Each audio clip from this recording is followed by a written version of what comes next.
మా కాంగ్రెస్ ప్రభుత్వం 100 రోజులకి ఒక రెఫరెండం అని అన్నారు. అంటే ఇది కాన్ఫిడెన్స్ అనుకోవచ్చా, లేకపోతే ఇది ఓవర్ కాన్ఫిడెన్స్ కి అంటే మేము సంక్షేమ పథకాలు అమలు చేసిన విధానానికి ఒక నమ్మకం ఇది.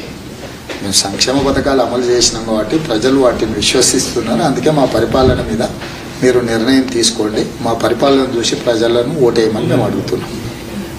సార్, ఇప్పుడు ఈ ఎన్నికల్లో అసలు బీఆర్ఎస్ పోటీలోనే లేదని చెప్పి చాలా మంది కాంగ్రెస్ లీడర్స్ మీరు కూడా అంటున్నారు. ఇన్ఫాక్ట్ ఈ ఎలక్షన్లు అయిపోయిన తర్వాత ఇంకా బీఆర్ఎస్ ఉంటుందా లేదా, వాళ్ళ నాయకులు కూడా ఇంకా చాలా మంది కాంగ్రెస్ లో చేరే అవకాశం కూడా ఉంది అని చెప్పేసి ఉత్తమ్ కుమార్ లాంటి వాళ్ళు 26 మంది వస్తారు అని చెప్తున్నారు. అసలు ఇది నిజమేనా?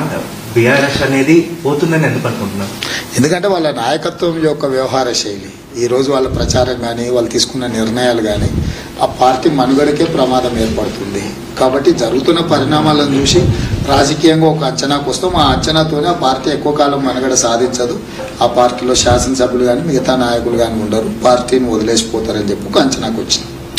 సార్, ముఖ్యమైనది ఇప్పుడు మీరు ఎక్కువ సీట్లు కాంగ్రెస్ కి తెలంగాణ ప్రజలైతే ఇస్తే కనుక పార్లమెంట్లో తెలంగాణకు ఉన్న సమస్యల మీద మీరు ఎలా ఫైట్ చేయబోతున్నారు? ఫైట్ చేయాల్సిన అవసరం లేదు, మాదే ప్రభుత్వం ఉంటుంది కదా, నిర్ణయాలు తీసుకుంటాం. గతంలో 2014 రాష్ట్ర పునర్విభజన చట్టంలో పొందుపరిచిన అంశాలను అన్నిటిని కూడా నిర్ణయాలు తీసుకుంటాం. ఇంకా తెలంగాణకి ఏమేమి అవసరం ఉందో వాటన్నిటి మీద కూడా కేంద్ర ప్రభుత్వం నుంచి అనుమతులు కానీ నిధులు కానీ తెచ్చుకోవడం జరుగుతుంది.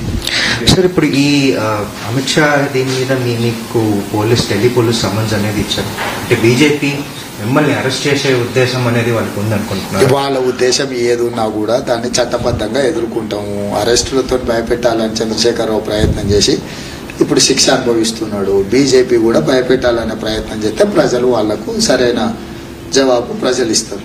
సార్, చివరి ప్రశ్న, ఈ 100 రోజుల్లో 6 గ్యారంటీలు అమలు చేసేది ఒక మీ నినాదం. కాకపోతే ఇప్పుడు ఆగస్టు 15వ తారీఖు హరీష్ రావు గారు కూడా ఛాలెంజ్ చేశారు. నేను రిజైన్ చేసి ఆయన రిజిగ్నేషన్ లెటర్తో పాటు తిరుగుతున్నారు. సో ఆగస్టు 15వ తారీఖు ఈ ఛాలెంజ్ ని మీరు తీసుకుని డెఫినెట్ గా ఇవి ఇంప్లిమెంట్ అవుతాయి అనుకుంటున్నారా? ఈ ఛాలెంజ్ చర్చ రైతు రుణమాఫీ గురించి. రైతు రుణమాఫీ చేయలేరు అన్నారు, నేను 15 ఆగస్టు లోపల చేస్తాను అని నేను చెప్పిన. 15 ఆగస్టు లోపల చేస్తే ఆయన రాజీనామా చేస్తాను అంటే నువ్వు రాజీనామా పత్రాన్ని సిద్ధం చేసుకో, 15 ఆగస్టు లోపల రైతు రుణమాఫీ చేతి తీరుతామని చెప్తాను. నీ ద్వారా కూడా మళ్ళీ హరీష్ రావు గారు సూచన చేస్తున్నా, 15 ఆగస్టు లోపల రైతు రుణమాఫీ చేసి తీరుతాము. రైతు భరోసా పథకం కూడా మే 9 లోపల వేస్తామన్నాం. మే 6 తారీఖు వేసి చూపించిన మొత్తము 100% క్లియర్ చేసినాము. Mill జాయింది sir. 2 తెలుగు